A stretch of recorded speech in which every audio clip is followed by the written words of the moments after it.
The courtroom at Fort Braxton fell into deadly silence as Captain Elena "Ghost" Vasquez faced her accusers. Her black tactical uniform bore the weight of classified medals, each one representing missions that officially never happened. The military judge's voice cut through the tension like a blade. "You're nothing special, Captain. You're just another failure." What happened next would shake the entire military establishment to its core. The Military Justice Center at Fort Braxton resembled a fortress more than a courthouse. Captain Elena Vasquez sat motionless in her dress uniform, silver stars and classified ribbons creating a constellation across her chest. Her hands remained steady on the table, despite the 3-day ordeal she'd already endured. Only the slight tension in her jaw betrayed the storm brewing beneath her composed exterior. Major General Patricia Hawthorne, the prosecutor, paced before massive screens displaying classified footage. Her gray hair was pulled back severely, and her uniform bore decorations from decades of desk warfare rather than combat zones. The screens flickered to life, showing thermal imagery of Operation Nightfall, Calder, a covert extraction mission in Eastern Europe that had gone catastrophically wrong. "Control to Phantom Team, you are cleared for insertion. Execute immediately." Vasquez's voice crackled through the speakers, steady despite the chaos unfolding. "Negative, Control. Civilians detected in target zone. Requesting immediate abort. That is a direct order, Phantom 1. Execute now." "Sir, I cannot comply. Initiating emergency extraction." The courtroom stirred uneasily. In the front row sat Admiral Marcus Blackwood, his weathered face a mask of neutrality that fooled no one. His steel-gray eyes never left Vasquez, studying her with the intensity of a predator watching prey. Colonel Sarah Mitchell, Vasquez's defense attorney, rose sharply. Her platinum blonde hair caught the harsh courtroom lights as she objected. "The defense maintains Captain Vasquez acted within her operational authority when faced with civilian casualties." "Operational authority does not override direct commands during active missions," interrupted Judge Advocate General Harrison Cross from the bench. His voice carried decades of absolute authority, and his uniform displayed ribbons from conflicts spanning 3 decades. "Your Honor," Mitchell continued undeterred, "we request access to Captain Vasquez's complete mission files. Her decision-making can only be understood with full operational context." Cross's eyes narrowed dangerously. "Request denied. Previous operations are classified beyond this court's scope." For the first time since the trial began, something flickered in Vasquez's eyes. From her position, she noticed a civilian aide in the back row taking detailed notes. When their eyes met briefly, recognition sparked, though Vasquez couldn't place where she'd seen the woman before. The first day concluded with testimony from Vasquez's commanding officer, who described her as exceptional, but noted a troubling pattern of questioning orders.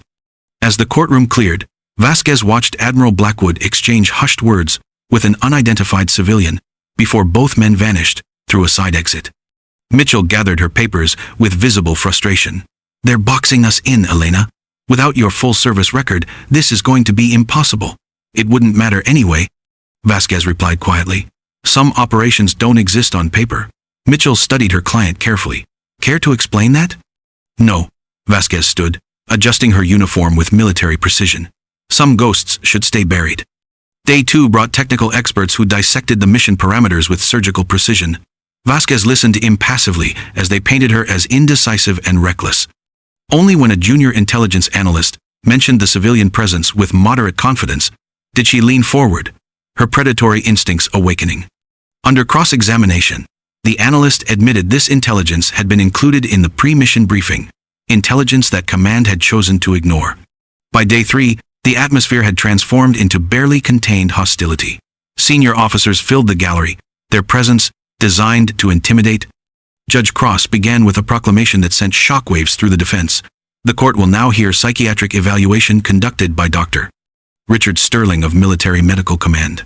Mitchell shot to her feet like a coiled spring. "Your Honor, that evaluation was conducted without proper notice and contradicts 15 years of psychological assessments." "The evaluation stands," Cross declared with finality. "General Hawthorne, call your witness." Hawthorne approached with a predatory smile. The prosecution calls Captain Elena Vasquez to the stand. Vasquez moved with fluid precision, her every step calculated. She took the oath without breaking eye contact with Cross, then sat with perfect military bearing. If she was concerned about facing direct examination, her expression revealed nothing. Hawthorne began methodically, establishing Vasquez's expertise before systematically dismantling it. Captain Vasquez, would you describe yourself as decisive under pressure? I would describe myself as tactically sound, General, she replied evenly. Yet Dr. Sterling's evaluation suggests you suffer from what he terms mission paralysis when faced with high-stakes decisions. Would you agree? I would not. Hawthorne paced like a caged tiger. Your team was selected for Operation Nightfall because of its extreme complexity and risk. Did you feel overwhelmed? My team was fully prepared for the operational parameters as briefed. Then explain to this court why, when given a direct order, you suddenly decided you knew better than your entire chain of command. Vasquez took a measured breath. The tactical situation changed. New intelligence indicated civilian presence in the target structure. Proceeding would have violated rules of engagement and international law. Would you say your emotional instability made you hesitate when your team's lives were at stake? Hawthorne asked, her tone deliberately inflammatory. The courtroom tensed. Mitchell was on her feet instantly. Objection! That question is inappropriate and completely irrelevant to these proceedings. I'll allow it. Cross ruled, surprising even Hawthorne. The defendant's mental state is central to these proceedings. Something dangerous flickered in Vasquez's eyes. My mental state has kept teams alive through 4 wars, General. My emotions have never compromised my effectiveness, and they weren't a factor that night. And yet you froze when decisive action was required. Hawthorne pressed. I made a tactical decision based on real-time intelligence. That's not freezing, that's leading. The questioning continued for 3 brutal hours. When Vasquez attempted to reference Operation Crimson Storm as precedent, Cross immediately cut her off. That operation is classified beyond this court's scope and will not be discussed. With respect, Your Honor, Vasquez countered. The tactical parallels between Crimson Storm and Nightfall directly informed my assessment. The court has ruled, Captain, Cross said sharply. Move on, General. As the day neared its end, Hawthorne returned to the psychiatric evaluation. Captain, if not paralysis, how would you characterize your refusal to follow orders? Moral clarity? Vasquez replied without hesitation. Moral clarity, Hawthorne repeated mockingly. Above mission objectives, above your superior's orders, above operational security you weren't privy to. Some lines shouldn't be crossed, regardless of who gives the order. As Vasquez returned to her seat, Cross looked directly at her, with barely concealed contempt. This court has seen nothing to suggest you are anything exceptional, Captain. You're not special. You're weak. A liability to the brave men and women who serve alongside you. The gallery watched in uncomfortable silence. In the back row, a Pentagon official Vasquez hadn't noticed before, whispered urgently into a secure phone. As she sat beside Mitchell, Vasquez noticed something that made her blood run cold. On Cross's desk, partially hidden by case files, lay a manila folder marked with a familiar insignia, one she hadn't seen in years, one that shouldn't exist at all. For the first time since the trial began, Elena Vasquez felt something other than resignation. As recognition dawned, she straightened and met Cross's gaze directly. The judge's expression flickered as he realized something fundamental had shifted. Court is adjourned until 0900 tomorrow, Cross announced hastily, gathering his materials. At which time this tribunal will render its verdict. As the courtroom cleared, Mitchell leaned close. What just happened? You look like you've seen a ghost. Vasquez watched Cross exit through his private door, the classified folder tucked under his arm. Not yet, she replied quietly. But tomorrow, everyone else will. Dawn broke over Fort Braxton with deceptive calm. By 0800, the corridor outside the courtroom had filled with high-ranking officers who hadn't been present before. Whispers circulated among the assembled brass, conversations dying whenever Vasquez or Mitchell approached. Elena Vasquez had arrived early, wearing her dress uniform with meticulous precision. She sat alone in an antechamber, reviewing her service record one final time, the sanitized version that omitted 3 years under the simple designation, Special Assignment. Mitchell entered with her briefcase and a worried expression. Elena, something's happening. Admiral Thompson just arrived with his staff. The Chief of Naval Operations sent representatives. There's someone here from the Secretary of Defense's office. Vasquez looked up from her papers, expression unreadable. Are you surprised? Should I be? Mitchell asked, studying her client. You know something I don't. Many things, Vasquez confirmed, closing the folder.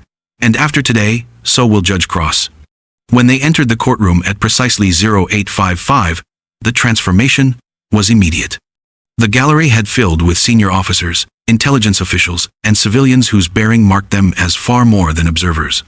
Admiral Blackwood sat in the front row again, now flanked by two stone-faced men in dark suits who surveyed the room with professional vigilance. Most notably, the aide Vasquez had noticed sat directly behind the prosecution table, her attention fixed on Vasquez with laser intensity. At 0900 sharp, Judge Cross entered, and the courtroom rose.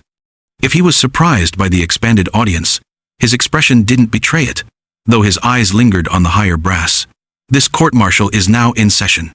Having reviewed all evidence and testimony, this court is prepared to render judgment in the matter of the United States Army versus Captain Elena Vasquez, on charges of insubordination, dereliction of duty, and conduct unbecoming an officer. Cross shuffled papers, organizing his thoughts. Before the verdict is read, military justice provides the defendant an opportunity for final statement. Captain Vasquez, do you wish to address this court? Mitchell touched her client's arm, a silent question, but Vasquez had already decided. She stood, adjusting her uniform jacket, and moved toward the microphone. Your Honor, I request permission to identify myself properly for the record. Cross sighed impatiently. Your name and rank are already established, Captain. Not all of it, sir. Vasquez replied, her voice carrying a new edge. May I approach? Cross gestured consent, and Vasquez moved to the microphone. For a moment, she stood silently, her posture shifting. Something predatory awakened in her bearing, a quality carefully concealed until now. She leaned toward the microphone and spoke just above a whisper. Shadow veil. The reaction was instantaneous and electric. A colonel in the third row dropped his pen, the metallic clatter piercing the sudden silence.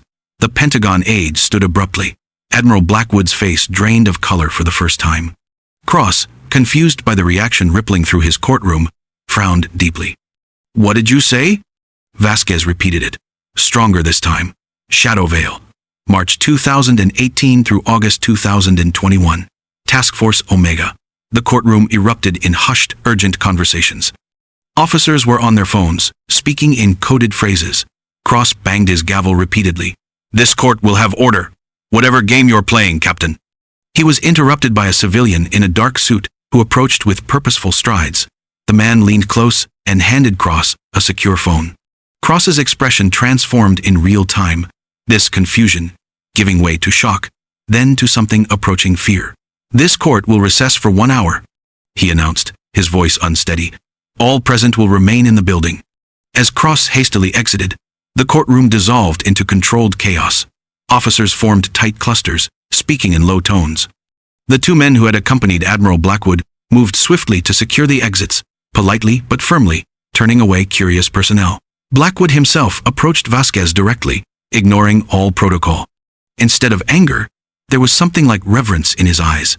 Captain, it's been a long time. 2 years, 4 months. Admiral? Vasquez replied evenly. We thought you were dead, he said quietly. Some days I was, she answered, then turned as Mitchell approached with bewilderment written across her face. What just happened? Mitchell demanded. They remembered who I am, Vasquez replied simply. In the anteroom during recess, Vasquez stood at the window, watching frantic movement across the base. Official vehicles moved with purpose. Security personnel had materialized around the courthouse perimeter. You owe me an explanation, Mitchell said finally. I can't defend you if I don't understand what's happening. Vasquez turned from the window. What's your clearance, Colonel? TS, SCI with special access, Mitchell replied, referring to the highest security clearances. I've defended Black Ops before. 3 years ago, I commanded a unit that didn't exist, Vasquez began. We handled operations that couldn't happen, the ones even Special Operations Command wouldn't touch. Shadow veil. On paper, I was assigned to training roles at various bases. In reality, my team operated in places where American forces couldn't officially go. What happened to your team? Mitchell asked carefully. Vasquez's expression hardened. Our final mission went catastrophically wrong. Intelligence failure. We were inserted into a situation based on deliberately false information. My entire team was killed. I was the sole survivor, barely. She unconsciously touched her side, where Mitchell now realized a significant injury had occurred. I was medically retired on paper, then quietly reactivated 6 months later, under Standard Special Forces designation. The unit was officially decommissioned, a convenient way of saying it never existed. And Cross? Mitchell asked. Cross was part of the oversight committee that authorized that final mission despite red flags in the intelligence.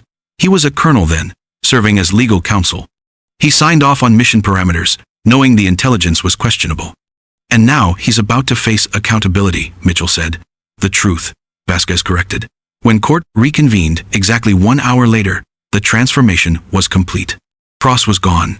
In his place sat General Diana Sterling, a legendary figure in military intelligence whose presence sent shockwaves through the remaining observers.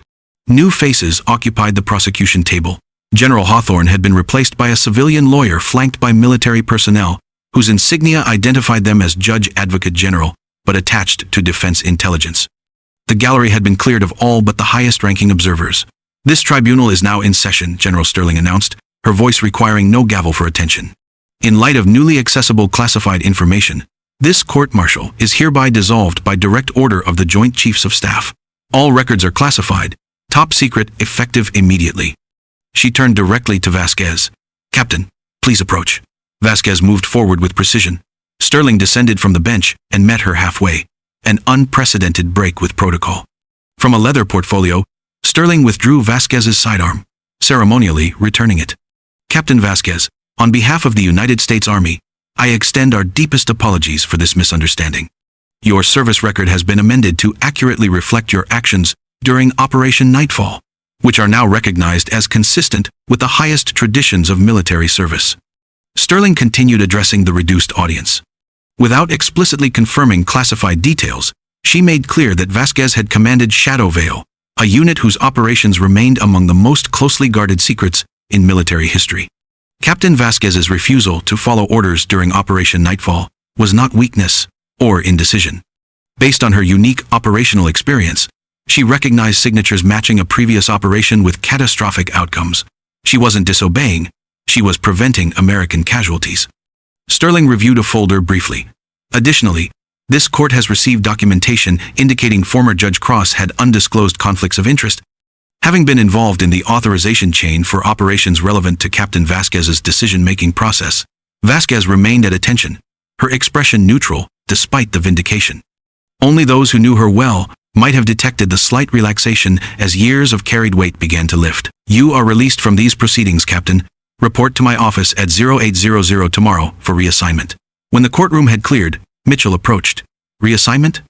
After all this? Vasquez gathered her papers slowly. Some ghosts don't stay buried, Colonel. Sometimes they return with purpose. Through the window, she watched Judge Cross being escorted to a waiting vehicle by military police, his career destroyed by the truth he'd tried to suppress. Will you continue serving? Mitchell asked. Vasquez's gaze remained on the departing vehicle. That depends on what General Sterling has in mind tomorrow. Some missions can only be carried out by ghosts. General Sterling's office occupied the top floor of the Intelligence Command Center, its windows offering a commanding view of the base. At precisely 0800, Elena Vasquez stood before the general's desk in immaculate dress uniform. Morning light caught her polished metals, casting prismatic reflections across the wood-paneled walls. At ease, Captain, Sterling said, looking up from classified files. Unlike yesterday's formal proceedings, her tone carried genuine respect. Please sit. Vasquez took the chair, maintaining military bearing. Between them lay a portfolio stamped with classifications so high, most officers would never know they existed. I've spent the night reviewing your complete service record, Sterling began. The real one. 15 years of exemplary service, 3 of which officially never happened. That was my understanding, General, Vasquez replied. Until yesterday. Your decision to invoke Shadow Veil created ripple effects throughout the entire chain of command. The Secretary of Defense personally contacted me at midnight. Sterling leaned back. Let's discuss what happened 3 years ago. Operation Crimson Storm. Your team was inserted into hostile territory, based on intelligence suggesting imminent attacks on American interests. That intelligence was incomplete at best, deliberately misleading at worst. My team was ambushed within 30 minutes. Vasquez stated flatly, the intelligence was compromised. I recommended abort twice during planning and was overruled by the Oversight Committee. Which included then Colonel Cross, Sterling confirmed. All 6 of your team members were killed. You sustained critical injuries but managed solo exfiltration. I didn't complete mission parameters, Vasquez noted.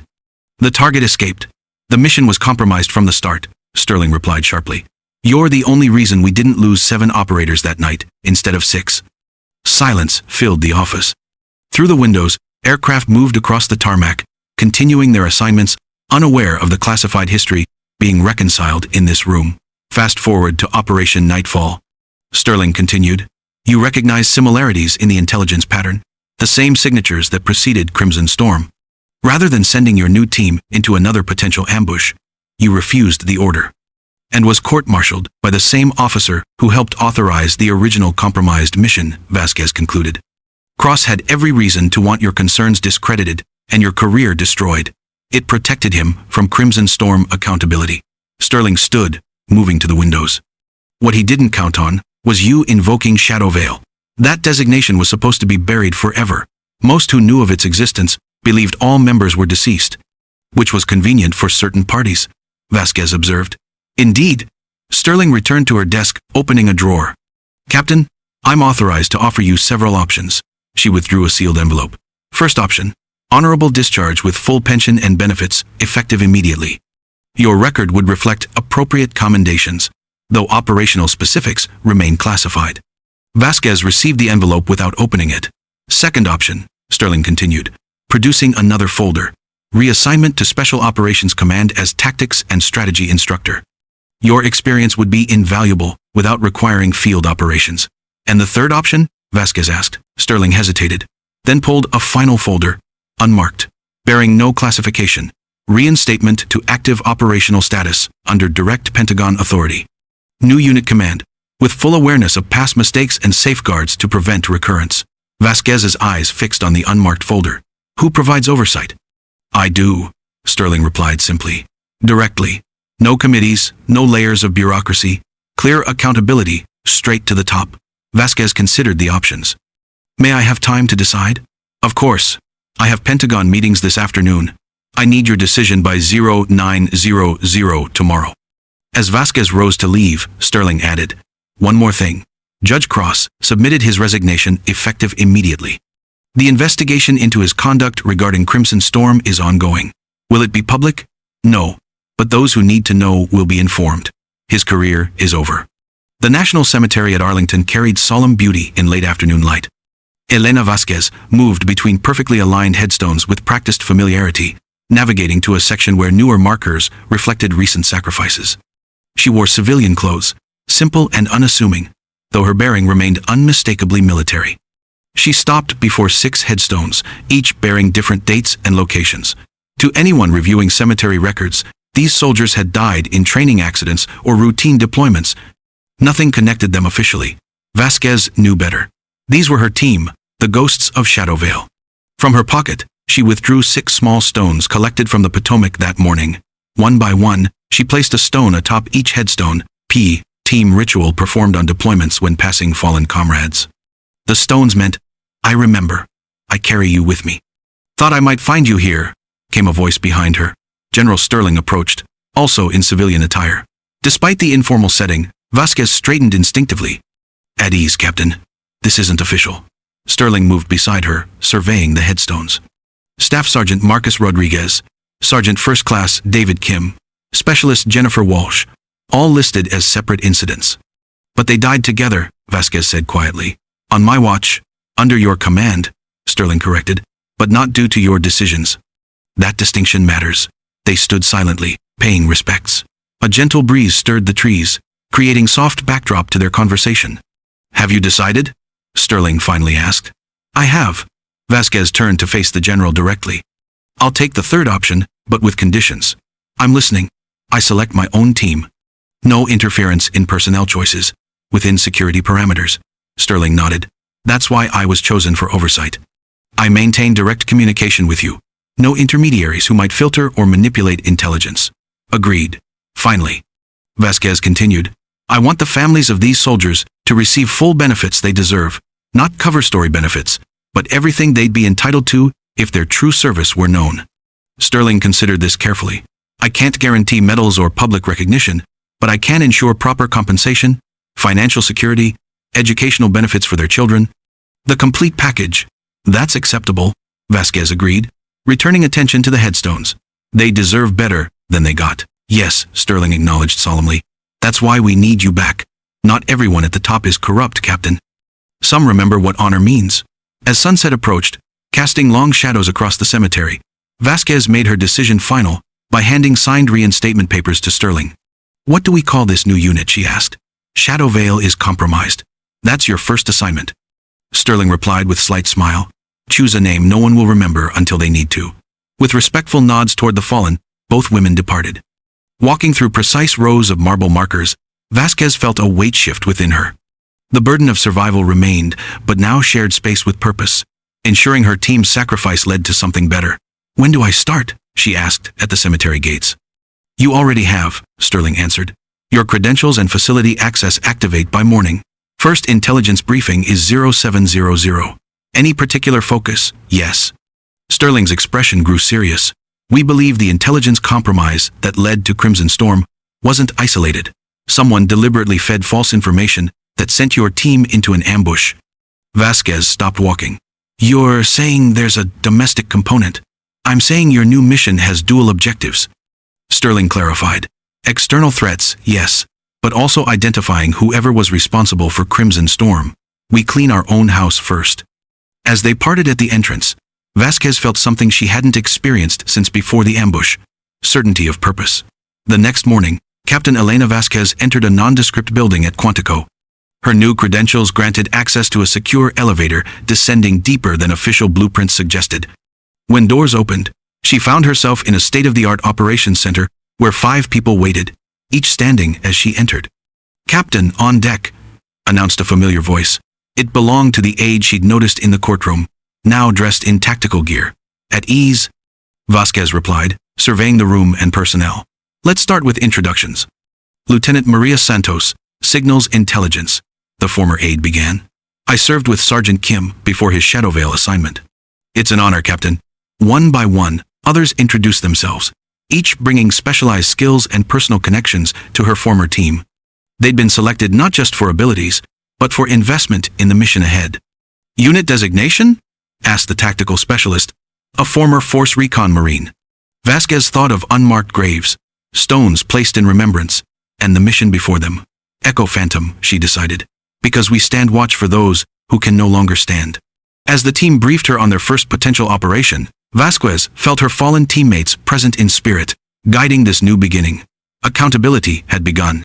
Cross's career was over, but he was merely the first thread in a conspiracy she now had authority and resources to unravel.